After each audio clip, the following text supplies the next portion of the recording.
Savez-vous ce qu'on dit de Zizi? On dit qu'il en est.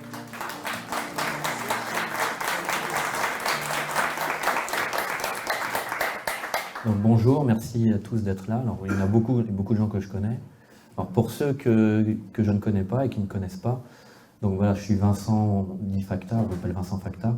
Donc j'ai travaillé pendant 23 ans avec Emmanuel Ratier. J'ai tenu sa librairie Facta pendant 15 ans. Et là, depuis un peu plus de 3 ans, je tiens la librairie Vincent. Donc j'ai participé donc, à l'aventure Faits et Documents, donc, depuis le numéro 1, donc, que vous pouvez retrouver ici, donc, qui paraît un peu irrégulièrement ces derniers temps, mais bon, c'est une entreprise difficile. Xavier a beaucoup de travail, donc on fait au mieux, quoi. Mais bon, je pense que la qualité prévaut à la quantité. Donc je pense que les portraits, les sujets proposés depuis quelques mois nous prouvent avec le succès que ça intéresse les gens. Les gens ont envie de savoir qui est qui fait quoi. Et c'est un peu le sujet de ma conférence aujourd'hui, sur un sujet un peu, on va dire un peu tabou, un peu dangereux, parce que on n'est jamais très loin du procès ou des embêtements, parce que la vie privée et ces thèmes-là sont maintenant assez judiciarisés. Donc pour commencer, je vais faire simple. Lobby homosexuel, lobby gay, c'est un terme très générique. Donc pour un peu rester, on va dire, entre guillemets, neutre, j'ai imprimé la page Wikipédia. Donc je vais vous lire comment eux présentent le lobby, ce lobby. Et après, moi, je rentrerai plus dans le détail. Donc, pour Wikipédia, le lobby gay, c'est lobby ou mafia gay, homosexuel, LGBT ou lavande, ainsi Comintern, Khmer Rose ou Gestapo, sont des termes péjoratifs nés à partir du milieu du XXe siècle pour désigner les associations militantes pour les droits des personnes LGBT ou parfois un supposé complot destiné à renverser l'ordre moral traditionnel. Ce complot supposé est lui-même qualifié d'agenda LGBT, gay ou homosexuel. Alors, Comintern. Dans les années 1950, l'expression Comintern, qui est un mot valise entre les termes homosexuel et Comintern, est utilisée dans des magazines populaires américains et britanniques pour dénoncer un système d'amitié entre homosexuels censé contrôler les domaines artistiques et culturels. La rumeur expliquait qu'il existait un réseau mondial homosexuel de propriétaires de galeries d'art, de metteurs en scène, de grands couturiers, de producteurs, de réalisateurs, de photographes, de directeurs de sociétés de production musicale, qui décideraient des personnes ayant le droit d'intégrer l'élite artistique ou qui deviendraient un célèbre acteur, chanteur, mannequin, voilà, qui ferait les carrières. Alors, le terme « mafia lavande » est utilisé pour la première fois dans les années 1970 par Stephen Gaines dans un article de l'édition dominicale du Daily News. Le journaliste y décrit alors la direction de la Robert Stigwood Organization, une compagnie cinématographique et musicale britannique. Il reprend ensuite l'expression dans un roman à clé consacré au Studio 54 et intitulé The Club. Il est décrit alors un groupe d'homosexuels influents, constitué notamment de Calvin Klein, Truman Capote et Andy Warhol. Bien qu'assimilé à une puissante caste sociale, ce groupe n'est cependant pas décrit comme une alliance maligne destinée à gouverner le monde du cinéma ou de la politique. Au fil des années, le mot lavande est remplacé par gay. En 2002, Mikhailovitz accuse ainsi la mafia gay d'être responsable de l'échec de sa compagnie dans une interview au magazine Vanity Fair. Alors, l'expression de lobby LGBT se développe après la Seconde Guerre mondiale. Pour la sociologue Sylvie Tissot, l'expression lobby LGBT fait partie d'un discours dont le but est de discréditer les personnes LGBT. Le lobby LGBT correspond à un fantasme selon lequel les militants LGBT agiraient dans le secret pour servir leurs propres objectifs et feraient du prosélytisme. Alors, en France, le député UMP Christian Van Est utilise en 2011 l'expression lobby gay. Aymeric Choprade, eurodéputé Front National, utilisera l'expression en 2014 pour dénoncer ce qu'il perçoit comme un lobby gay très influent auprès de Marine Le Pen. En mars 2018, Questionné au sujet d'un texte du Parlement européen appelant les États membres à interdire les thérapies de conversion pour soigner les personnes LGBT, Nadine Morano dit considérer qu'il y a un lobby LGBT puissant sur les réseaux sociaux. La même année, Elisabeth Lévy s'insurge sur le plateau de CNews qu'il y a un lobby gay à la mairie de Paris. Et en novembre 2018, la députée Agnès Thiel est publiquement réprimandée par son propre groupe pour avoir mentionné dans un tweet l'existence d'un puissant lobby LGBT à l'Assemblée nationale. Alors, autre appellation, Khmer Rose. Le terme est issu de l'ouvrage de François Devoucoux de Buisson, Les Khmer Roses, essai sur l'idéologie homosexuelle. Khmer Rose sert alors à dénoncer le supposé terrorisme intellectuel de la communauté homosexuelle et sa volonté totalitaire d'imposer son mode de vie à la société tout entière. Autre appellation, vous avez Gestapo. Alors ça, c'est, selon toujours Wikipédia, dans les médias francophones de l'extrême droite sur Internet, il est aussi utilisé le mot valise de Gestapo par homophonie entre Gestapo, la Gestapo du Troisième Reich.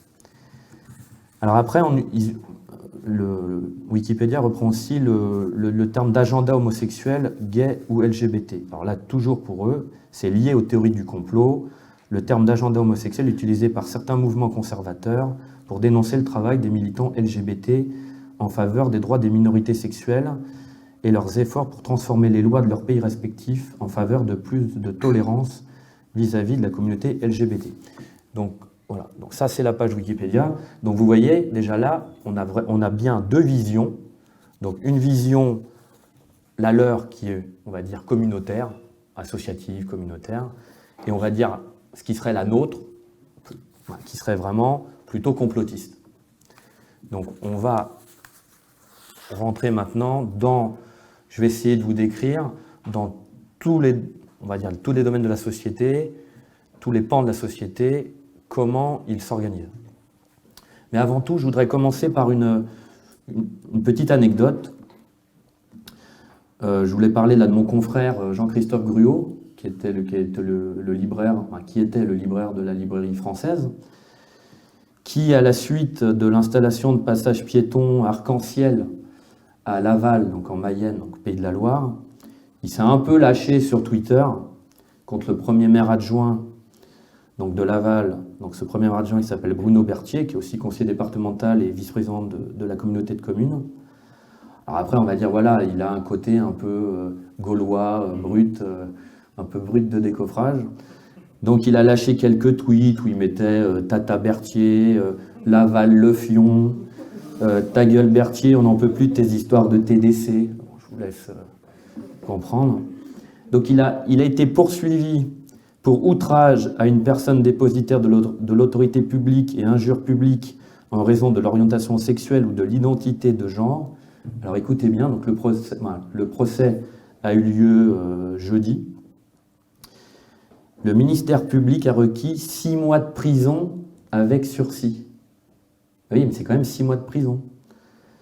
La défense, donc, qui était assurée par son frère qui est avocat, a plaidé la relaxe au nom de la liberté d'expression, parce que, voilà, on a encore un triptyque liberté, égalité, fraternité, donc on peut peut-être encore avoir un petit peu une marge de... Voilà. Donc la justice rendra son délibéré le 5 janvier prochain. On note quand même qu'il y a 2 associations, donc SOS Homophobie, sur lequel je reviendrai un peu plus tard, et une association locale qui s'appelle la GOM 53, donc le centre LGBTQI+, de la Mayenne, qui sont constitués partie civile. Bon, ils réclament un euro symbolique. Mais ce qui est à noter aussi, c'est que c'est la mairie de Laval qui a pris en charge les frais d'avocat. Donc en gros, c'est les contribuables qui payent. Donc c'est vous, c'est moi. Et comme avocate, ils ont pris l'avocate militante Caroline Mécari, donc qui a plaidé, donc ils l'ont fait venir de Paris, donc ils ont dû, à mon avis, la défrayer, lui payer le... Voilà, donc rappelons que Caroline Mécari est la fille de Boulos El Mécari, un chrétien marronnier d'origine libanaise naturalisé sous le nom de Paul Mécari en 1968, qu'elle a été conseillère régionale Europe Écologie Les Verts en Île-de-France entre 2010 et 2015, et elle a été conseillère de Paris entre 2014 et 2020, qu'elle a parrainé Mélenchon à l'élection présidentielle de 2017. et qu'aux élections législatives, là, les dernières de 2022, elle était candidate de la NUPES dans la 7e circonscription de Paris. Elle est arrivée en tête au premier tour avec 41%, mais elle a été battue au second tour par un proche d'Emmanuel Macron, Clément Beaune. Donc vous voyez, il y a quand même une organisation déjà qui se met en place. Donc la question, les réseaux gays ont-ils de l'influence? Donc j'ai repris un article que je trouve très synthétique et très intéressant, un article de Bertrand Fraisse, qui est paru en juin 2014 dans Challenge, mais vous allez voir, je le trouve très bien fait. Alors je cite: « On connaît les loges maçonniques, les clubs business, les associations de femmes. Mais aujourd'hui, c'est l'influence des réseaux homosexuels qui progresse le plus. La scène ne se passe ni à l'Open Café, bar très fréquenté du Marais, ni à l'espace Pierre Cardin, où ont lieu les folles fêtes du club Sandwich, ni dans aucun des lieux emblématiques du Paris gay. Le rendez-vous autour d'un verre a été fixé dans un banal hôtel 4 étoiles du 11e arrondissement, près de la place de la République. Tous les 2 mois, s'y réunissent de 50 à 80 jeunes gens, pour la plupart des garçons, tous homosexuels et anciens élèves de grandes écoles. Ils travaillent à Thales, à L'Oréal, dans l'industrie ou dans la banque d'affaires, et viennent ici se détendre et parler business. À l'initiative de ces rencontres, Vincent Violin, 32 ans, cofondateur de Babel 31, agence de communication digitale spécialisée dans le marketing communautaire. À HEC, il a dirigé l'association LGBT de l'école In on Outside, puis a fait partie de celle de Sciences Po Paris, Plug and Play. Il a contribué à relancer un réseau inter-grandes écoles avec Escape, donc l'ESC Paris, Diversity à l'ESSEC, BINEXY à l'École Polytechnique, Aumônerie à Normal Sup, rue d'Ulm. Investi dans le Refuge, association de soutien de jeunes homosexuels rejetés par leur famille, il est également vice-président de Gaylib, le principal mouvement homo de droite affilié à l'UDI. La plupart d'entre nous ont connu l'expérience des réseaux gays dans les pays anglo-saxons, où ils sont beaucoup plus développés, explique-t-il. Il y a seulement 15 ans en France, un réseau comme le nôtre aurait été inimaginable. Après les Bretons, les X-Men et les francs-maçons, les gays. En présentant les réseaux gays en ouverture de cette enquête, Challenge n'accrédite pas l'existence d'un prétendu lobby tout-puissant. Nous constatons seulement qu'ils font partie des réseaux qui progressent le plus. Au-delà de leur raison d'être officielle, tous ces réseaux permettent à leurs membres d'enrichir leur capital social et d'acquérir des informations utiles pour progresser dans leur carrière. Certains sont politiques, comme le Grand Orient de France, jamais autant représenté au gouvernement et dans les cabinets ministériels depuis l'ère mitterrandienne ou la mairie de Paris, vivier des nouvelles élites socialistes. D'autres sont orientés business, les plus dynamiques étant des clubs identitaires, associations de femmes ou d'entrepreneurs issus de la diversité. C'est sur leur modèle que se construisent les nouveaux réseaux homosexuels, gays pour être précis, les lesbiennes étant infiniment plus discrètes. La loi sur le mariage pour tous a renforcé leur visibilité. Des politiques comme Franck Riester, député secrétaire général adjoint de l'UMP, ou Bruno Juillard, premier adjoint socialiste au maire de Paris, ont fait leur coming out. Au sommet de l'État, certains ne cachent plus leur homosexualité, comme Christophe Champy, ancien directeur de cabinet de Jean-Marc Ayrault. La réussite de Pascal Ouzelot, patron fondateur des chaînes Pink TV et Numéro 23, doit beaucoup à son réseau. Ses dîners accueillent le tout Paris des médias et des affaires. Et le banquier Philippe Villain est devenu, comme le titrait Aime le Monde, l'éminence gay des grands patrons. Groupements politiques, fraternelles maçonniques, clubs sportifs, lieux festifs, associations militantes, ce foisonnement pourrait donner l'illusion d'un réseau omniprésent. La direction du Front National serait infiltrée, les gays constitueraient un réseau occulte dans les cabinets ministériels, et au ministère de la Culture ou au Quai d'Orsay, ils s'échangeraient les postes et les faveurs. Donc, voilà, tout est synthétisé. Donc voilà, plein de sujets ont été abordés dans cet article sur lesquels je vais revenir point par point. Donc ce qui est intéressant, donc là on a une vision, mais par exemple, pour donner un exemple un peu pour trancher, c'est qu'à l'époque de la Manif pour tous, le porte-parole de la Manif pour tous, Jean-Pierre Delaune-Millard, dénonçait un accaparement par une minorité gay des questions sociétales et qui ne représente en rien les homosexuels dans leur globalité. Mais ce que les gens savent, peu ou pas, c'est que Jean-Pierre Delaune-Millard est lui-même homosexuel. Vous voyez, donc vous en avez des deux côtés. Donc, pour un peu conclure là, ce chapitre, c'est que la nouveauté réside dans ce que l'homosexualité n'est plus présentée comme une manifestation, même légitimée, de la liberté individuelle, mais comme l'expression de la plus banale normalité. Donc comment on en est arrivé là? Alors je vais faire point par point. Donc là je vais commencer par le cinéma. Donc les figures d'homosexuels apparaissent dans des grands succès des années 1980, mais là ce n'est que dans un ressort de la farce. Donc vous avez La cage aux folles de Georges Lautner avec Michel Serrault et Hugo Tognazzi en 1978. Alors c'est ou de la farce, donc avec La cage aux folles, ou de la provocation avec le film Tenue de soirée de Bertrand Blier avec Michel Blanc et Gérard Depardieu en 1986. À partir des années 90, là on voit arriver un déferlement de films étrangers où l'homosexualité est de mise. Donc en 1991, vous avez Basic Instinct avec Sharon Stone. En 1994, vous avez 4 mariages et un enterrement avec Hugh Grant. En 1996, il y a le film Philadelphia avec Tom Hanks. En 1991, il y a la sortie de J'embrasse pas d'André Téchiné avec Emmanuel Béard et Philippe Noiret qui tourne autour de la prostitution homosexuelle. Mais c'est en 1992 avec Les Nuits Fauves, qui est le premier grand film public sur des amours bisexuels en pleine épidémie du sida, donc de et avec Cyril Collard, qui est mort à 35 ans des suites du sida, et d'ailleurs 1 an après sa mort, une polémique avait éclaté parce que on l'accusait en gros qu'avec ses pratiques sexuelles à risque, il aurait pu contaminer de multiples partenaires, car qui plus est, il était bisexuel. Et donc, ça a eu ça a fait beaucoup de bruit parce que dans les partenaires, il y avait des enfants ou de gens connus. Donc ça passe moins bien quand c'est des gens connus. Et donc dans l'un de ses livres, Condamné amour, ce livre contient des scènes scatologiques et ordurières faisant l'apologie de la pédophilie et du viol d'enfants. Et après, c'est en 1995, donc ça marque une étape parce que pour la première fois, un film populaire fait ça le comble. Et il aborde la question de l'homosexualité féminine, c'est Gazon maudit, de et avec Josiane Balasco. Donc la banalisation est à partir de là en marche. Donc en 98, coup sur coup sortent L'homme est une femme comme les autres de Jean-Jacques Zilberman avec Antoine Decaune. Donc c'est l'histoire d'un jeune clarinettiste homosexuel amoureux de son cousin et préoccupé à déjouer les manœuvres de sa mère pour le marier. On a aussi Alice et Martin d'André Téchiné avec Juliette Binoche, Ceux qui m'aiment prendront le train avec Jean-Louis Trintignant et de jeunes acteurs en vogue, donc Vincent Perret, Charles Berling, Valéria Bruni-Tedeschi. Donc dans le film, un trio d'homosexuels, un transsexuel. Voilà, tout devient... Donc ça, c'était une partie cinéma.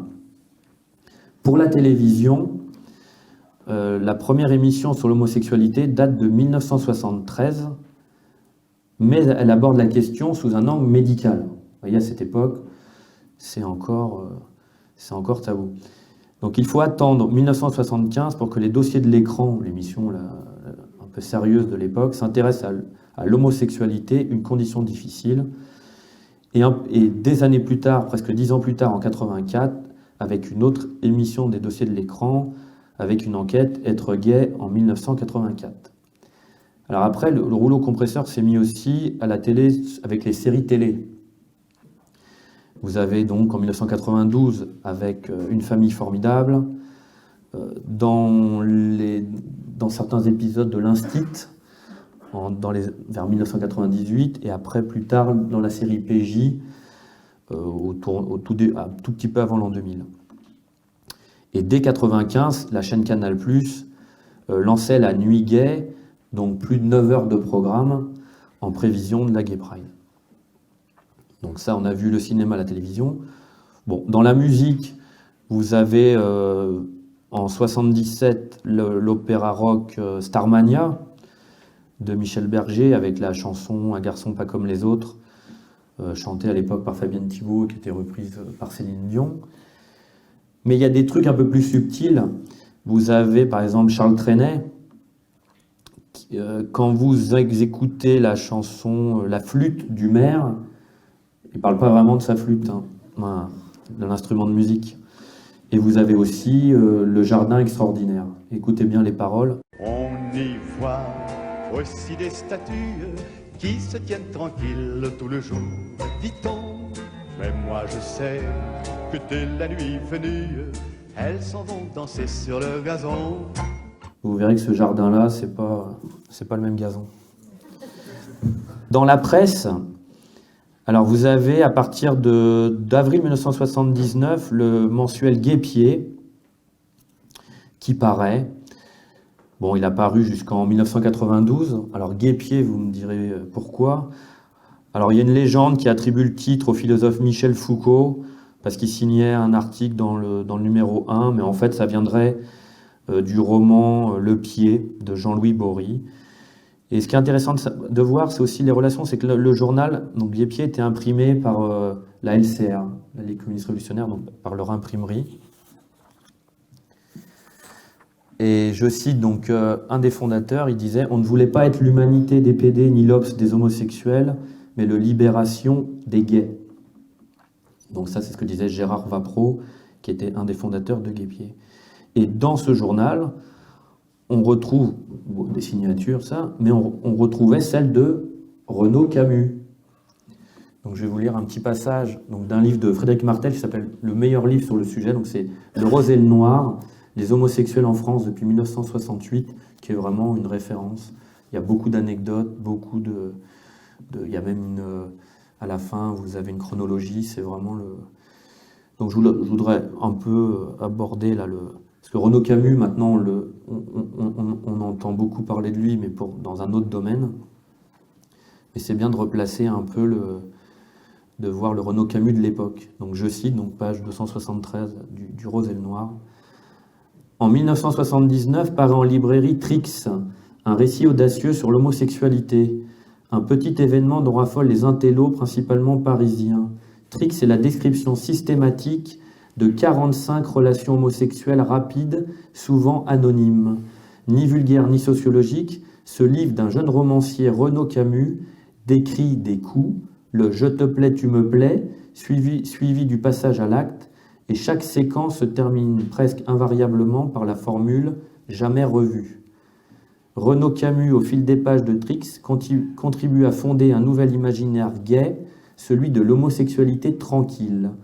Parallèlement, dans les chroniques acriennes qu'il tient dans Guêpier Hebdo, il reproche aux gays leur excessive féminité, s'en prend à l'image fâcheuse que Jean Genet donnait de l'homosexualité, vitupère les folles, et se fait le théoricien de la backroom. Dans le trick, il n'y a aucun danger social, explique Jean-Luc Hennig. C'est un jeu électronique, on peut changer X par Y à tout moment, on est identique après comme avant le trick. C'est ce qu'Hockenheim appelle l'homosexualité blanche, à l'inverse de l'homosexualité noire, qui est un tourbillon qui remet en cause la situation du sujet, son identité. Hockenheim ne supportait pas Renaud Camus parce qu'il y avait chez lui une banalisation. Et la préface de Trix de Renaud Camus est signée Roland Barthes. Autre journal donc, qui a eu c'est Têtu, donc pareil, un trimestriel, lui, qui a été créé en 1995 par Didier Lestrade avec le soutien de Pierre Berger, sur lequel je reviendrai un peu plus tard. Donc ce trimestriel a paru pendant 20 ans jusqu'en juillet 2015. Il a été repris fin 2015, puis liquidé en février 2018. Alors, on a retrouvé une chronique de Frédéric Mitterrand pendant longtemps dans ce journal. Et il reparaît depuis novembre 2018. Vous voyez, il y a toujours des hauts, des bas, quoi. Il reparaît depuis novembre 2018 avec comme directeur de publication Albin Servian, qui est un proche d'Emmanuel Macron. Alors vous me direz, on peut aussi évoquer Gay France, qui était un mensuel vendu en kiosque, fondé en 1986 par Michel Queignet, qui estimait que la communauté gay a un rôle à jouer dans la perspective d'un renouveau culturel, politique et artistique au sein de la civilisation européenne. Donc comme vous devez un peu le comprendre, donc Gay France était un magazine, on va dire, d'extrême droite. Gay France est interdit à la vente aux mineurs par arrêté ministériel en mai 92 pour incitation à la pédophilie. et donc qui cessera de paraître en 1993.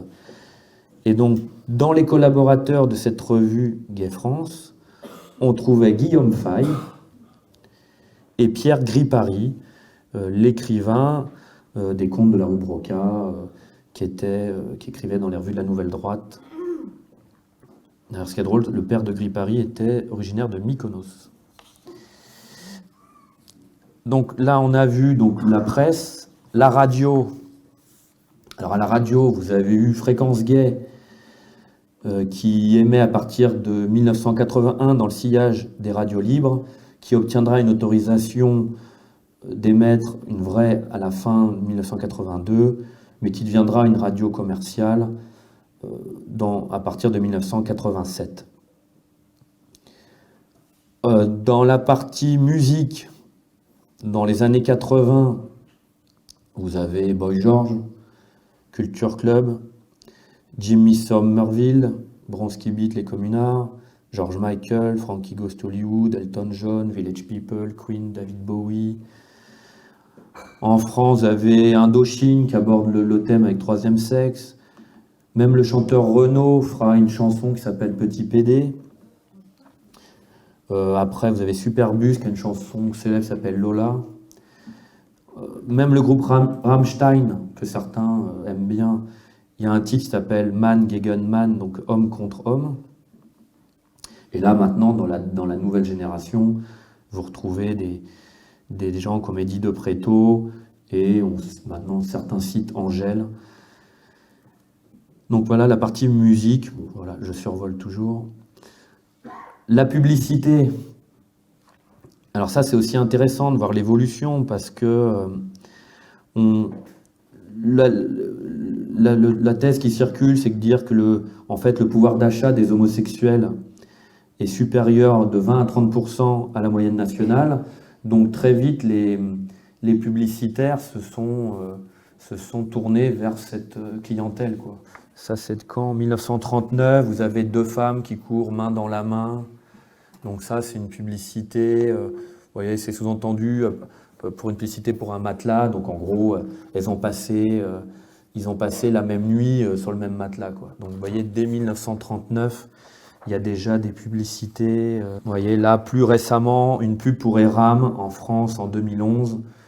Comme disent mes deux mamans, la famille, c'est sacré. En 2012, une publicité pour Ray-Ban. Donc, c'est deux hommes qui se tiennent la main, mais avec une publicité un peu décalée, quoi, un peu un style ancien, pour dire voilà, que c'est pas nouveau. Mais ça, c'est quand même une publicité de 2012, mais avec une... Donc voilà, on voit, puis bon, je vous passe maintenant, là, c'est plus ancienne. Vous voyez, même là, une publicité pour Ikea, on voit deux hommes de dos qui se tiennent la main pour faire leur cours chez Ikea. Ça doit être vendeur. Donc maintenant, je vais plus revenir donc, sur les bastions gays. Voilà, parce que est-ce qu'il y a des bastions gays, des endroits où ils sont vraiment surreprésentés? Donc on peut quand même parler du ministère de la Culture, parce que si on regarde sur les 20 dernières années, il y a quand même eu au moins 4 ministres ouvertement homosexuels, et c'est toujours des domaines où ils sont très présents dans les arts, voilà, tout ce qui est la culture. Donc on peut citer Jean-Jacques Ayagon, Renaud Donnedieu-de-Vabres, Frédéric Mitterrand, Franck Riester. Alors après, je ne saurais pas vous dire, là, bon, je réponds peut-être par avance à une future question, mais est-ce que Rima Abdul Malak, notre nouvelle ministre de la Culture, qui a 43 ans, qui se qualifie comme une célibatante, mais qui est décrite comme une hétéro sans enfant, faisant partie de la génération Delanoë, voilà, après, est-ce qu'on peut se poser des questions?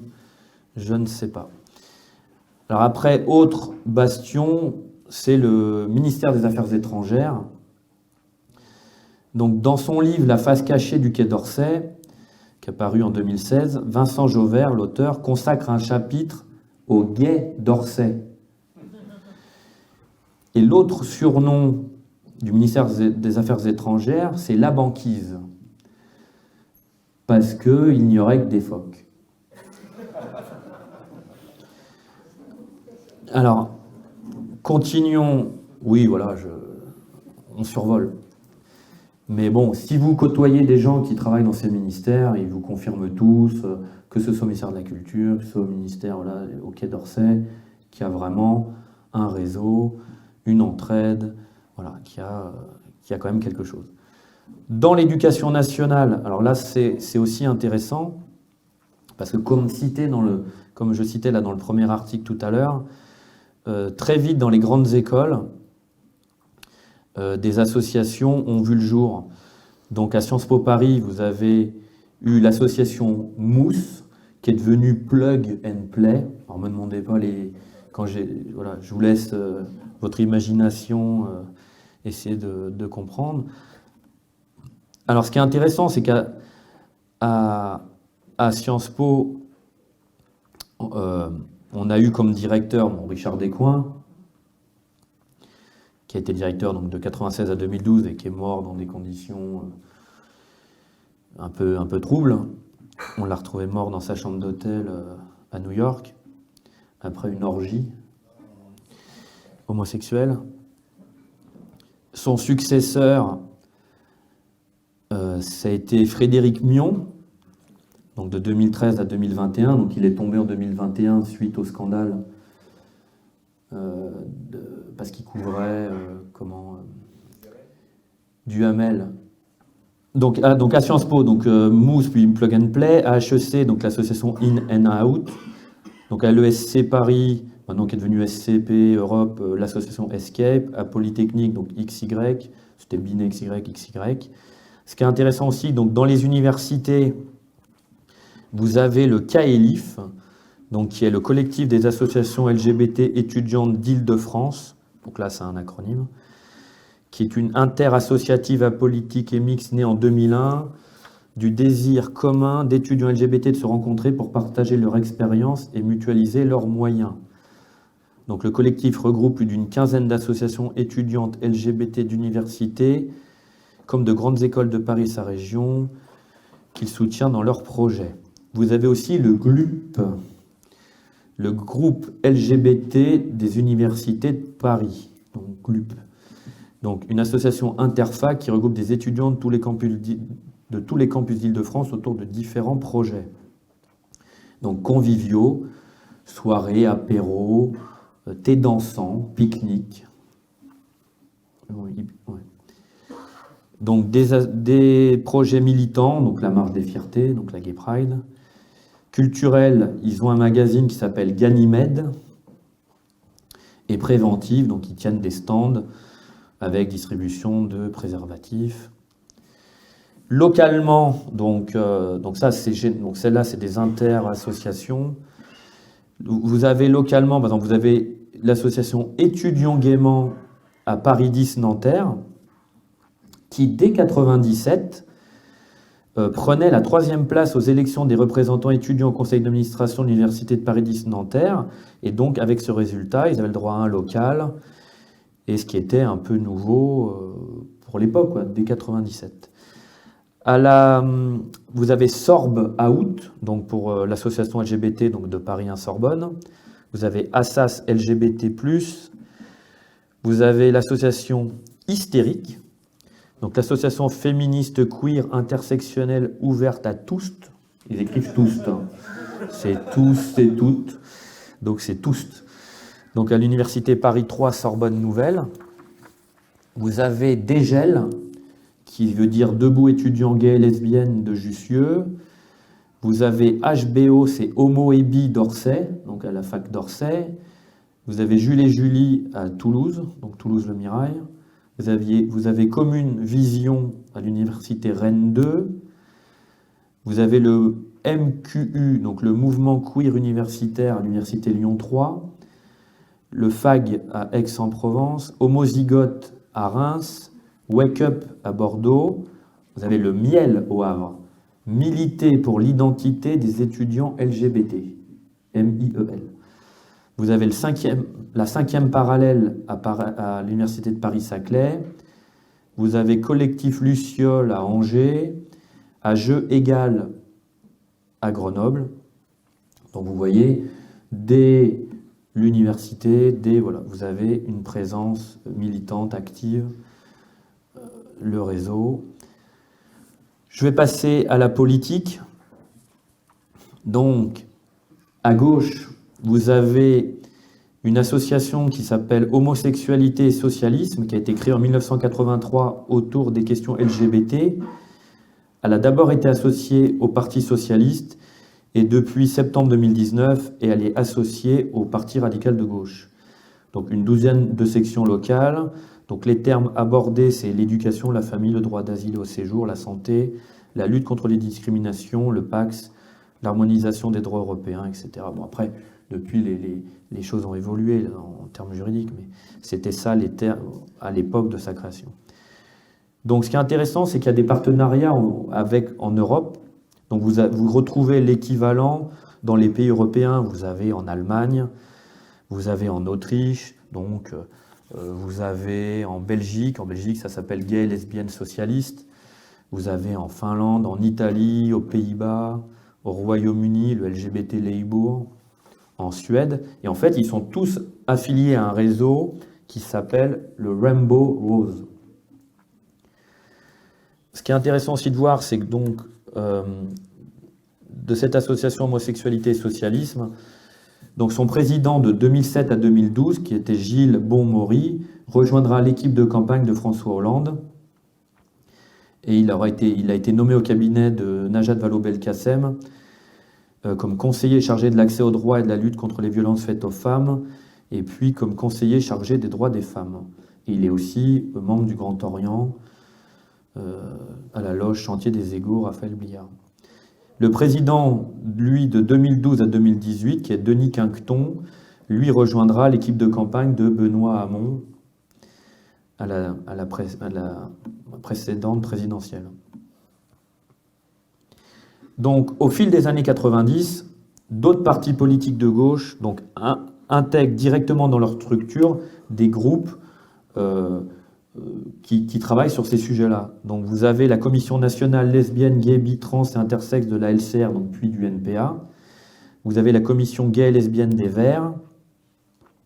Et vous avez la Commission fière, donc au masculin pluriel et au féminin pluriel, et révolutionnaire du Parti communiste. Donc à gauche, on peut citer quelques figures, quoi. Il y a eu surtout Bertrand Delanoë, donc l'ancien maire de Paris. Lors de la précédente mandature, donc entre 2014 et 2020, à la mairie de Paris, il y avait officiellement 4 maires adjoints, donc Bruno Juillard, Yann Brossat, Mao Péninou et Julien Bargeton, qui est devenu sénateur depuis. Et il y avait 2 maires d'arrondissement, donc le maire du 11e, François Vauglin, et le maire du 19e, François Dagnou. Là, dans la dernière mandature, donc de celle depuis 2020, officiellement, on peut en identifier 3. Donc vous avez donc Jean-Luc Romero, qui est maire adjoint chargé des droits humains, de l'intégration et de la lutte contre les discriminations. Vous avez Patrick Bloch, qui est maire adjoint chargé de l'éducation, de la petite enfance, des familles. Écoutez bien, hein, c'est pour ça que je lis les sujets de leurs attributions. Donc Patrick Bloch, l'éducation, la petite enfance, la famille. Et Yann Brossat, donc lui, est maire adjoint chargé du logement, de l'hébergement d'urgence et de la protection des réfugiés. Et il y a toujours donc, les 2 maires adjoints, donc du 11e et du 19e. Après, ce qu'il faut aussi noter, c'est tout ce qui est les subventions. Donc, ce qui est intéressant, c'est quand on parcourt la liste des subventions, on s'aperçoit donc que la mairie de Paris finance de nombreuses associations LGBT. Donc, les derniers chiffres disponibles, c'est 2020. Donc, le total, c'était 382 650 € donc pour des actions LGBT. Donc, vous avez le centre LGBT, donc le centre gay et lesbien de Paris, là, qui reçoit 130 000 €. L'Inter-LGBT qui organise la Gay Pride, qui reçoit 30 000 €. La Fédération sportive LGBT+, qui reçoit 13 750 €. FLAG, l'association j'y reviendrai après, dans la police, qui reçoit 20 000 €. LGBT Dance Pride Off, qui organise des leçons de danse et de musique pour les personnes LGBT, 10 000 €.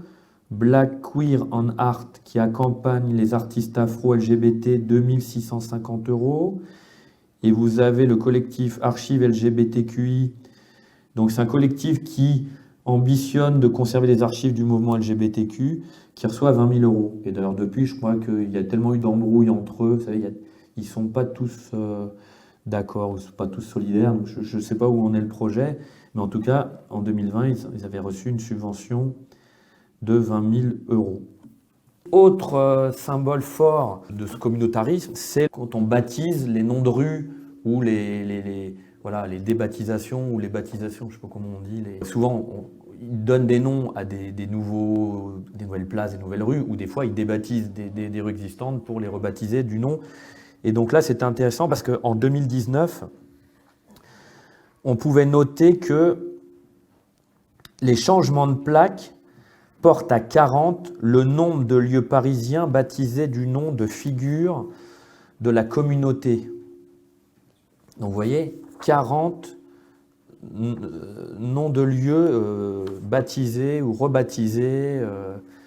Donc en 2019, là, qu'est-ce qu'on avait? On avait la place Harvey Milk, donc qui est à l'angle de la rue des Archives et de la rue de la Verrerie, donc dans le Marais, quoi. Donc Harvey Milk, vous voyez, qui est pas un Français déjà. Vous voyez, et donc il y a maintenant une place Harvey Milk à Paris, donc homme politique, activiste gay américain, l'un des premiers élus ouvertement homosexuels de l'histoire des États-Unis, à partir de conseiller municipal de San Francisco en 1977. Vous avez la place Ovida Delecht, donc à l'intersection de la rue des Blancs-Manteaux et de la rue des Archives. Donc c'était un écrivain et une poète française transgenre, né homme en 1926 sous le nom de Jean-Pierre Voidy. Donc son fait d'armes, c'est d'avoir fondé un groupe de résistants et d'avoir infiltré des collaborateurs, quoi. Donc vous avez une rue Pierre Zell, donc entre la rue de Rivoli et la rue du Roi de Sicile. Donc Pierre Zell, déporté à 17 ans parce qu'homosexuel. Mais il ne révéla la véritable cause de sa déportation qu'en 1978. Dans un livre. Voilà. Vous avez la place des émeutes de Stonewall, donc ancienne Sainte-Croix de la Bretonnerie. Donc les émeutes de Stonewall sont considérées comme l'un des moments phares du mouvement pour la conquête des droits des gays. Donc elle avait commencé en juin 69, à la suite d'une descente de police de New York dans un bar gay. Et donc l'incident avait provoqué des affrontements et avait marqué la réelle naissance du militantisme LGBT, quoi. Parce que juste après, c'est la naissance des Gay Pride. Et donc vous avez aussi une plaque commémorative Gilbert Baker, donc le créateur du célèbre Rainbow Flag, donc le drapeau arc-en-ciel, symbole de la communauté LGBT, donc il l'a dessiné en 1978 en y incluant les différentes couleurs reflétant la diversité de ses membres. Alors sur la politique, bon, alors voilà, là on est sur un terrain glissant parce que si on out des gens qui ne l'ont pas dit officiellement, bah, vous pouvez être condamné. Donc on cite, alors je vais dire on cite, vous avez les personnages phares comme Gabriel Attal, qui est pacsé avec Stéphane Séjourné, donc Gabriel Attal qui est ministre, ancien député, qui est pacsé avec Stéphane Séjourné, qui est député européen et conseiller de Macron. Vous avez eu quelques députés dans la précédente mandature là, qui étaient officiellement, quoi, leur nom était cité. Donc vous avez eu alors ceux-là n'ont pas été réélus. Vous avez Mounir Majoubi, Mathieu Orphelin, Pacôme Rubin, Yannick Carlogo et Laurence Vancenebrock-Mialon. Et là, dans la mandature actuelle, deux apparaissent. Il y a Raphaël Gérard qui est député de Royan et Andy Carbra qui est député de Nantes Sud. Donc en politique à droite, Vous avez eu une éphémère association Progrès, Espoir, Liberté, donc pareil, ça fait appel, en 1992, qui a été associée au RPR. Par la suite, vous avez eu Guélib, donc une association créée en 2001, avec une démarche, donc Guélib, avec une démarche libérale. Donc elle a été associée à l'UMP entre 2003 et 2013, puis à l'UDI de 2013 à 2018, et depuis, alors au mouvement radical, qui était la fusion du Parti radical valoisien et du Parti radical de gauche, mais je crois que depuis, ils se sont même reséparés. Donc bon, il est plus, maintenant, Guélib est plutôt associé au courant radical.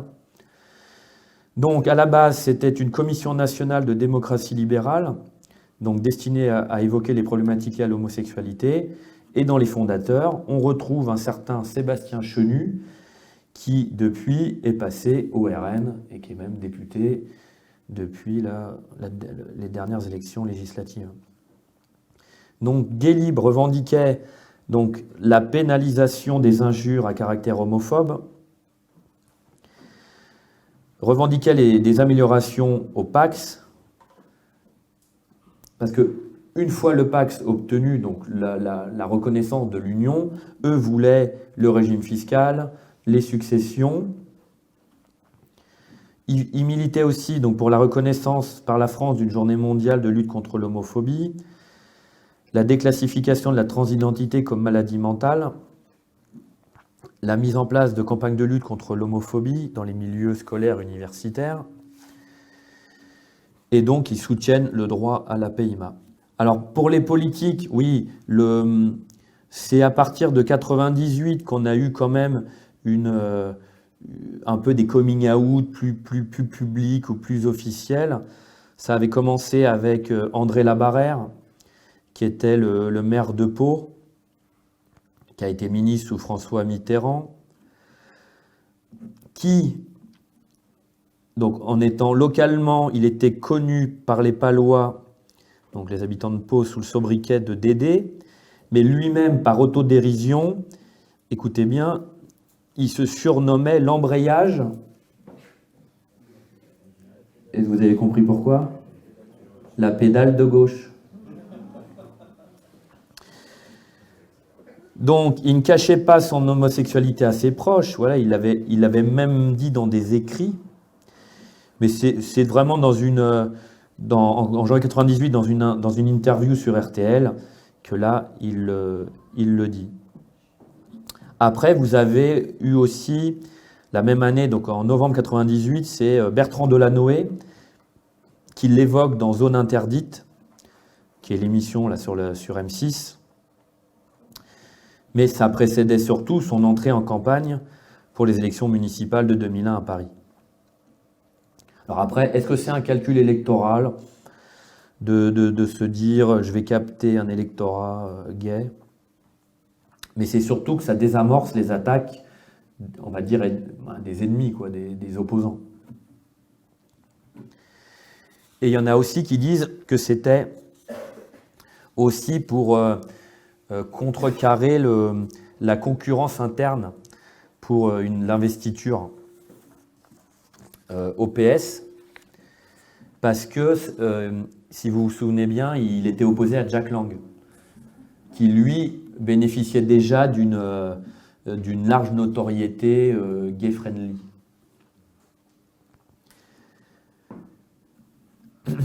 Après, vous avez eu aussi le coming out de Roger Carucci, qui était secrétaire d'État chargé des relations avec le Parlement. Donc, lui, c'est dans un entretien dans le magazine L'Optimum.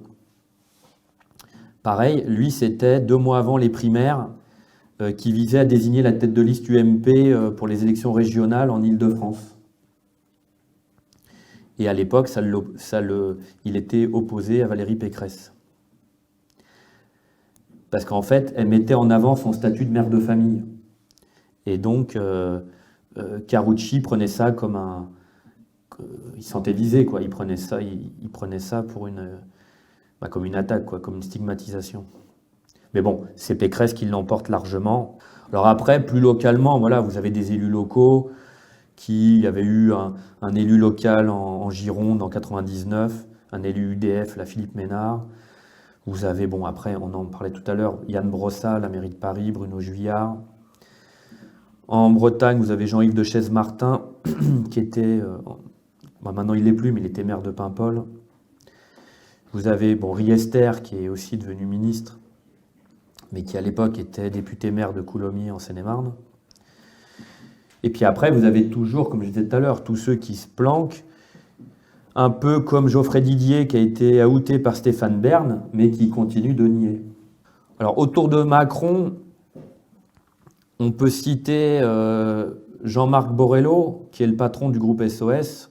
Donc, lui est homosexuel revendiqué, et le nom était quand même apparu dans l'affaire Megel, donc un important scandale de pédophilie, qui a même été accusé de harcèlement et d'agression sexuelle au sein de son entreprise, qui est pourtant présenté comme le navire amiral de l'économie sociale et solidaire. J'ai noté une citation qui dit « Il y a une loi du silence dans le milieu homo. Si on faisait à des jeunes femmes ce qu'il fait à des jeunes hommes, l'histoire serait sortie dans la presse depuis longtemps. » Alors après, me direz-vous, donc on a fait un peu la droite, un peu la gauche. On va pas parler de l'extrême droite. Là, je sens que ça frémit, là. Bon, pareil, on peut pas vraiment donner de nom, mais la rumeur parisienne dit que sur 89 députés du Rassemblement national, quasiment une moitié appartiendrait à la communauté, quoi, on va dire. Et vous avez la même rumeur sur les maires RN. Donc, je sais pas, vous regardez du côté des Nains-Beaumont, d'Ayange, de Beaucaire. Après, il y a aussi Florian Philippot, qui a quand même déclaré, j'ai quand même relevé une petite citation, que la lutte contre l'homophobie est l'un de ses combats et que les patriotes sont pour le mariage gay. On ne reviendra pas dessus, ça c'est 2018. Mais si vous vous souvenez bien, Jean-Marie Le Pen dénonçait les mignons qui composaient son entourage. On peut relever quand même que même au niveau international, le Premier ministre du Luxembourg, depuis 2013, donc Xavier Bettel, donc, est officiellement homosexuel, alors il est même marié. Et vous avez même eu le Premier ministre d'Irlande de 2017 à 2020, Léo Varadkar, qui lui-même a officiellement fait son outing. Et d'ailleurs, c'est pas un fait nouveau. Là, vous voyez, j'ai un livre, c'est Dictionnaire des chefs d'État homosexuels ou bisexuels. Donc, c'est pas un fait nouveau, quoi. Dans la politique, beaucoup de chefs d'État étaient homosexuels ou bisexuels. Donc, on va passer à un autre... comment on appelle ça ?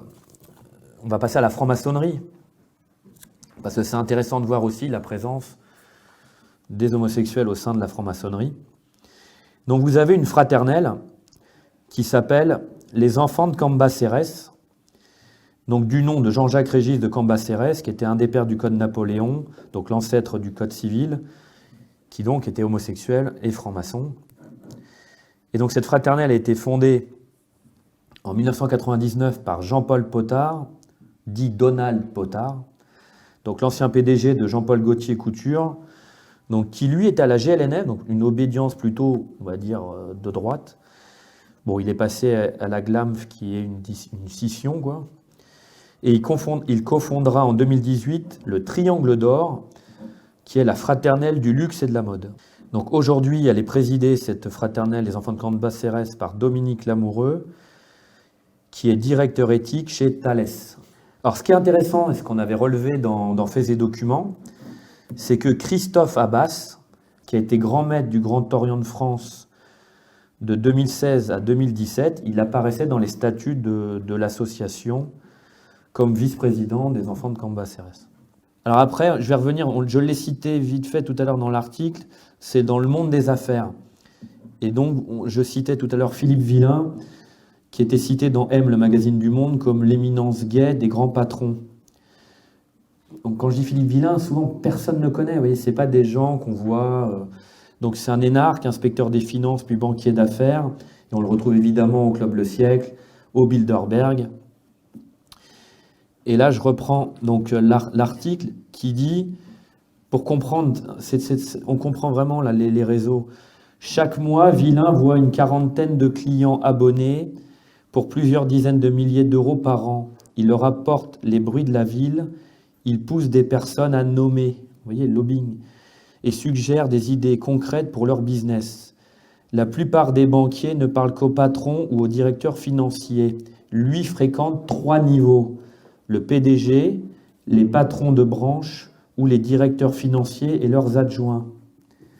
Donc cela lui donne une connaissance des projets, mais aussi de leur réception par le corps social de l'entreprise. Donc ça, c'est ce qu'explique son plus ancien ami, Robert de Metz, le président de Dexia. Et le tout servi par une excellente mémoire des détails. Vous voyez, quand vous connaissez les secrets des gens, les petites, vous voyez, tout ce qui se passe en arrière-salle, ça peut être utile. L'opéra, la danse, les ventes d'art, sa culture se patine au contact du Paris gai et des milieux sociaux nouveaux pour lui. Tel un Pierre Berger, actionnaire du groupe Le Monde, qui le fascine, il offre à ses proches les lettres à Yves, donc Yves Saint-Laurent, qui l'ont bouleversé. Les 3/4 de mes loisirs sont dans le monde gai, c'est ma famille. Donc là, maintenant, je vais passer au lobbying. Il y en a 2 qui sont très connus, donc je vais commencer par AIDS, qui est une association fondée en 1984 de lutte contre le VIH et les hépatites virales. Alors, ce qui est intéressant, c'est que dans l'entre-deux tours de l'élection présidentielle de 2017, qui opposait donc Marine Le Pen et Emmanuel Macron, AIDS appelle implicitement dans une tribune avec 60 autres associations à faire barrage à la candidate FN. L'autre association emblématique, c'est ACT UP, qui avait été lancée en juillet 1989, donc créée par des journalistes pour les médias dans un esprit agite-propre, utiliser les médias, leur vendre des événements clés en main, selon Didier Lestrade. Donc ils faisaient des opérations qu'eux appelaient ZAP. Vous savez, ils avaient des panneaux où il y avait écrit « Silence égale mort, action égale vie ». Ils faisaient des coups d'éclat. Ils avaient accroché une banderole « Oui à la capote » autour de Notre-Dame. Bon, ils avaient copié ça sur un Act Up New York. Ils avaient enfilé un préservatif géant sur l'obélisque de la Concorde. Donc l'affiliation est quand même assez d'extrême gauche, donc on retrouve les trotskistes, les maoïstes. Ils ont cette posture victimaire où leur je ne sais pas si vous vous souvenez, leur logo, là, leur pin, c'était le triangle rose. Donc en gros, ils substituent ça à l'étoile. Ils réclamaient quand même un Nuremberg du sida, où ils comparaient Georgina Dufoy et Laurent Fabius à Adolf Eichmann. Et donc, bon, alors comme président, il y a eu Philippe Mangeot, donc de 97 à 99, qui est quand même le fils du PDG de Glaxo Wellcome France, donc une entreprise pharmaceutique qui produit la ZT. Donc on reste dans les mêmes filières. Et Emmanuelle Cos, qui a été ministre, elle a été présidente d'Act Up Paris à la fin des années 90, donc jusqu'à début 2000. Alors ce qui est marrant, c'est que pour faire la différence entre les 2 associations, il y a une petite citation qui dit « À AIDS, on est homosexuel, à ACT UP, on est PD ». Vous voyez, la différence, c'est dans le militantisme et comment on se représente. Donc l'autre association aussi très influente, c'est SOS Homophobie, donc j'en ai parlé tout à l'heure avec Jean-Christophe, qui se porte systématiquement partie civile. Donc elle a été fondée en avril 1994. À la base, c'est une ligne d'écoute et de soutien des personnes victimes d'homophobie. Donc les gens, vous savez, téléphonaient en disant j'ai beaucoup d'ennuis. Donc aujourd'hui, SOS Homophobie est une association féministe de lutte contre la lesbophobie, la gayphobie, la biphobie, la transphobie et l'intersexophobie. Elle s'est développée, je les cite, elle s'est développée autour de 3 valeurs: bienveillance, inclusion, indépendance, et 3 missions: soutenir, prévenir, militer. Donc c'est sensibilisation en milieu scolaire ou professionnel, organisation d'événements, publication de rapports et d'enquêtes, soutien et accompagnement juridique ou prévention auprès des jeunes. Mais surtout, donc, elle est reconnue d'intérêt général et bénéficie d'un agrément du ministère de l'Éducation nationale, donc pour intervenir officiellement dans tout ce qui est enseignement public. Après, les réseaux. Voilà, là, on rentre un peu plus dans les trucs plus discrets. Donc, vous avez l'autre cercle. Donc, ça c'est Jean-François Chassagne, qui était gérant d'un établissement gay et à l'époque vice-président du SNEG, le syndicat national des établissements gays. Oui, ils ont mis national parce que c'était mieux avec un N, le SNEG. Donc, donc Jean-François Chassagne, qui rencontre en Allemagne le Volklinger-Kreis, donc qui est la fédération des managers, entrepreneurs et professionnels libéraux gays. Et donc, en fait, ces chefs d'entreprise, ils sont regroupés pour aider les homosexuels licenciés à cause de leur homosexualité ou de leur séropositivité. Et donc, en fait, ils créent en France, donc voilà, l'équivalent en France. Et donc, ils créent un petit cercle comme ça. Donc, à la base, ils sont essentiellement, je reviendrai dessus, là, issus du SNEG. Et donc, ça devient l'autre cercle. Donc, leur première réunion, c'est en 97, autour d'un cocktail dînatoire. Et donc, leur but, c'était de créer un club réservé à un nombre de décideurs, mais parrainés. Vous voyez, c'est pas de la franc-maçonnerie, mais on sent la cooptation, le club un peu comme, je ne vais pas dire le siècle, un peu le siècle de l'homosexualité, quoi. Donc l'association sera mixte et sera composée donc, de chefs d'entreprise et dirigeants gays ou lesbiennes, de gays ou lesbiennes exerçant une responsabilité fonctionnelle ou opérationnelle au sein d'une entreprise privée ou publique, de professions libérales, de conseils ou travailleurs indépendants. Donc c'est ils reprennent le terme anglo-saxon de networking, donc un partage d'affinités communes. Donc un centre d'échange de compétences et d'expériences professionnelles. Et donc ils sont connus maintenant parce que c'est eux qui contactent les grandes entreprises et qui leur demandent, on va pas dire gentiment, poliment, mais assez fortement, de signer leur charte d'engagement LGBT. Et donc à ce jour, on a quand même une quarantaine de grandes entreprises qui ont signé donc cette charte d'engagement LGBT. Accenture, Alcatel-Lucent, Areva, AXA, Barilla, BNP, Casino, EDF, je peux toutes les citer, France Télévisions, mais aussi donc la mairie de Paris, donc le ministère des Affaires sociales et de la Santé. Donc vous avez toutes les grandes entreprises, TF1, Total, Veolia, Sodexo, Orange, Naturalia, Monoprix, voilà. Donc en fait, et vous avez aussi des collectivités, donc des mairies, donc Avignon, Dijon, Montpellier, Nancy, Nantes, Toulouse, même la région Île-de-France. Donc vous voyez, donc l'autre cercle, ils ont, si vous voulez voir, ils ont un site qui est vraiment très professionnel.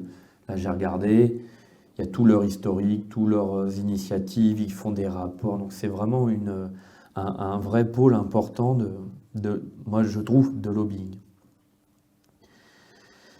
Alors, vous avez aussi un collectif qui s'appelle Homo Boulot, qui regroupe donc une dizaine d'associations LGBT donc dans les grandes entreprises et administrations. Leur slogan, c'est Homo Boulot, tous égaux, pas de distinguo. Donc, vous avez Aga Thales, donc association des lesbiennes, gays, bisexuelles et transsexuelles du groupe Thales. Mais vous avez à la fois les salariés, mais aussi les conjoints et les retraités. Donc, Aga Thales. Vous avez CASH, qui est l'association des lesbiennes, gays, bisexuelles et transsexuelles des métiers de la finance. Vous avez Casino Pride, donc le réseau LGBT du groupe Casino. Vous avez Cominge, je ne sais pas, est-ce qu'eux ils prononcent Cominge ou Cominge. Donc ça a été créé en 2004, c'est l'association des personnels lesbiennes, gays, bi et trans du ministère de l'économie, des finances et de l'industrie. Vous avez Energay, l'association des lesbiennes, gays, bi et trans des industries électriques et gazières, donc c'est EDF, Engie et toutes les filiales. Vous avez l'association GARE, qui regroupe les lesbiennes, gays, bi et trans du groupe SNCF.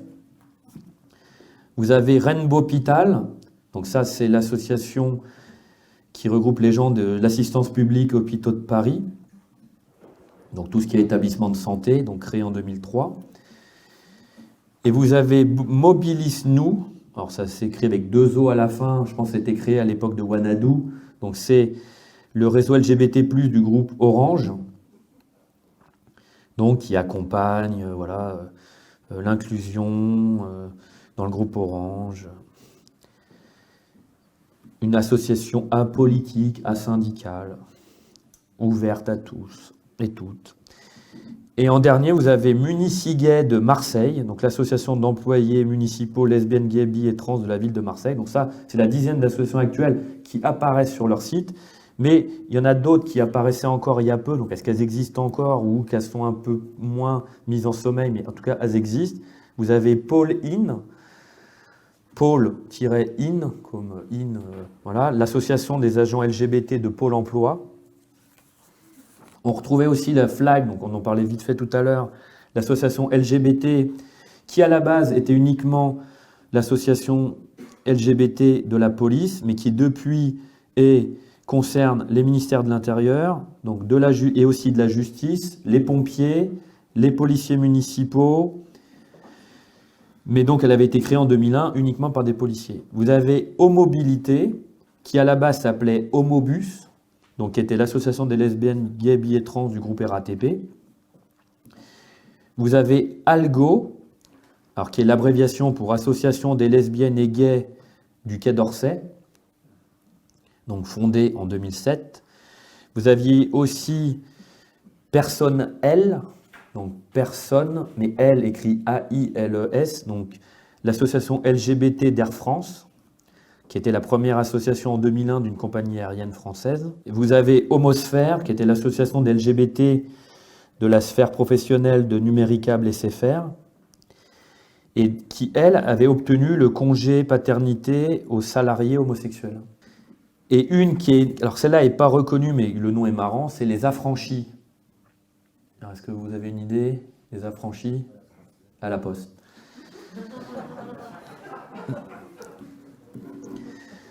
Donc ça, c'est tout ce qui était associatif.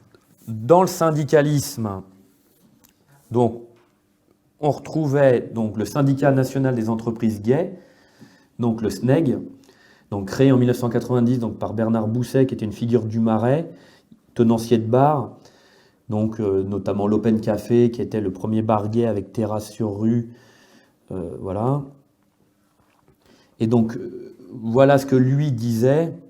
Tandis que l'épidémie de sida faisait des ravages, il était encore interdit en France de distribuer des préservatifs et des documents de prévention dans les commerces, accompagné d'une poignée de militants gays, commerçants et acteurs associatifs. Donc il interpelle alors les pouvoirs publics afin d'obtenir l'autorisation de mettre en place, sans craindre ni verbalisation ni fermeture administrative, la distribution de préservatifs et de documents de prévention adaptés à la communauté homosexuelle. Le 18 mars 1992, grâce à ces actions, est signée une circulaire interministérielle permettant la mise en place de la prévention dans les établissements commerciaux de la communauté gay. Donc aujourd'hui, le SNEG a changé de nom, parce que SNEG, oui, tout le monde rigole. Donc maintenant, ça s'appelle l'ENIPS, E-N-I-P-S-E. Donc ça poursuit la mobilisation donc, sur quelques 800 lieux commerciaux LGBT+, et libertins en France, toujours dans la lutte contre le sida, les IST, par tout ce qui est affiches, documents, préservatifs, voilà. Dans les super-héros, Batwoman révélait son homosexualité, donc maintenant dans tous les Marvel, ils ont été obligés de caser des personnages, on va dire, LGBT.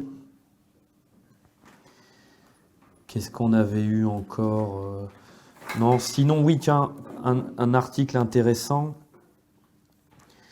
qui date aussi, mais qui était de 2013, mais qui était aussi très intéressant sur le lobby gay et l'Église. Parce que voilà, on a fait un peu passer tout en revue.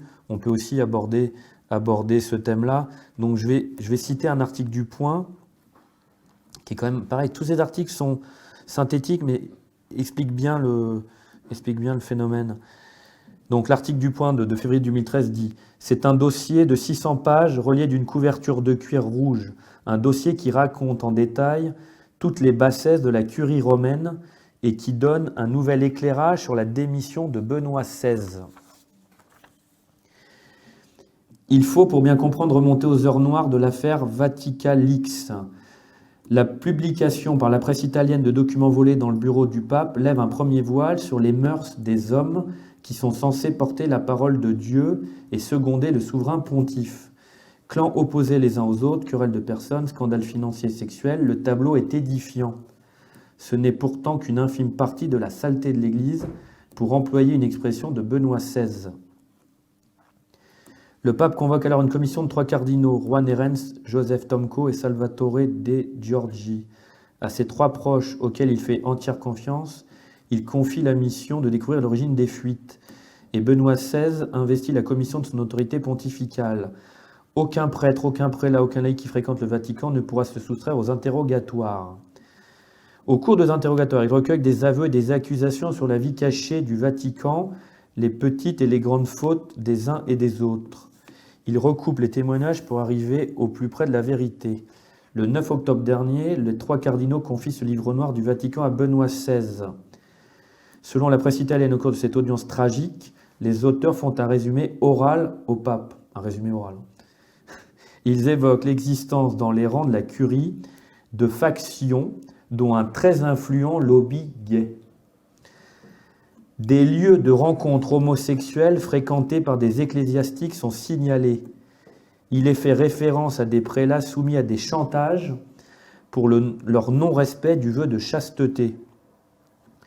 Selon le quotidien La Repubblica, devant ce déballage, Benoît XVI prend conscience de son impuissance face à une curie en pleine anarchie et sur laquelle il n'a plus d'autorité.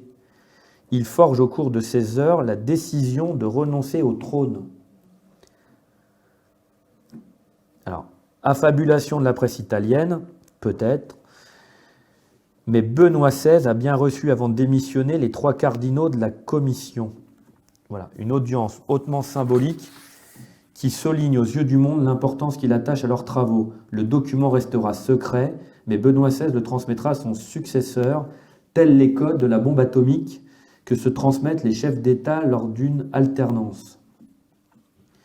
La démission de Benoît XVI apparaît donc chaque jour davantage comme un acte politique plutôt que l'aveu d'une déchéance physique. Un geste de rupture face à un système qu'il désavoue avec l'unique arme qui lui reste, descendre de la croix. Depuis son renoncement à chacune de ses apparitions publiques, Benoît XVI dénonce les péchés des serviteurs de Dieu. Et un autre article de 2016 dans La Croix, donc le cardinal Oscar Maradiaga a reconnu l'existence d'un lobby gay au Vatican.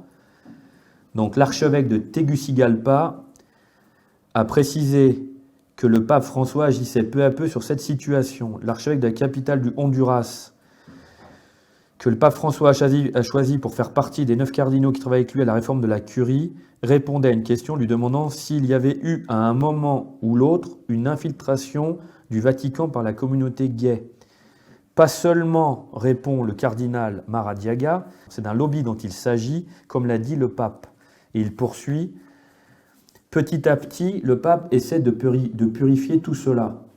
On peut comprendre ces choses, il y a des règles pour prendre soin des personnes au plan pastoral, mais ce qui est équivoque ne peut être une vérité. Le pape François avait été interrogé sur le même sujet dans l'avion qu'il ramenait à Rome après les Journées mondiales de la jeunesse de Rio de Janeiro. On doit distinguer le lobby des personnes gays, avait-il déclaré à propos des rumeurs sur un lobby gay au Vatican. Quels que soient les lobbies politiques maçonniques, ils ne sont pas bons. Le pape avait ajouté, si une personne est gay et cherche le Seigneur avec une bonne volonté, qui suis-je pour la juger ? Il dit que les personnes ne doivent pas être marginalisées pour cela, il faut les intégrer dans la société. Mais comme autre exemple, on peut dire qu'à la veille du synode sur la famille, Monseigneur Christophe Charamza, prêtre polonais travaillant à la Congrégation pour la doctrine de la foi, avait annoncé publiquement son homosexualité et vivre en couple. Et donc, en 2018, un article du Figaro, donc Monseigneur Vigano, qui, dans une lettre ouverte, accusait le pape d'avoir couvert l'homosexualité de l'ancien archevêque de Washington, donc qui montrait l'existence, selon lui, d'un réseau de prélats homosexuels, actifs ou non, et de prélats pro-gays au plus haut niveau du Vatican, y compris dans l'entourage immédiat du pape François, cherchant à subvertir l'enseignement de l'Église. Donc l'Église, voilà, est perturbée par ces problèmes-là. Je vous dis, j'ai encore un article de mars 2021 dans la Nouvelle Tribune qui dit « Homosexualité, le clergé allemand s'oppose à la décision du Vatican. Le pape avait dit que les personnes homosexuelles ont le droit d'être en famille. » Et donc ça a posé problème, vous voyez, dans toute l'Église, même jusqu'en Allemagne. Donc voilà, je vais faire une petite conclusion. Donc, on reviendra. Bon, j'ai pas eu le temps. Je vous dis, on va pas citer trop de noms. Vous savez tous qu'il y a des personnalités très, très influentes. J'ai pas fait les portraits. Bon, vous retrouverez, je sais pas, Caroline Fourest. On avait fait son portrait dans Faits et Documents. Là récemment, dans Faits et Documents, on avait fait le portrait de Marc-Olivier Fogiel, le patron de BFM TV. Voilà, vous retrouvez des gens comme ça. Non, donc, soit on a une vision, je vais conclure en reprenant mon introduction là, de Wikipédia, c'est que soit on a une vision du monde homosexuel, gay, comme juste festif, libérateur, progressiste, voilà, ou alors on a une vision, comme eux considèrent, voilà, plus complotiste, plus de groupes de pression. Voilà. Donc à vous de voir où vous vous situez. Voilà, j'espère que j'ai été assez large.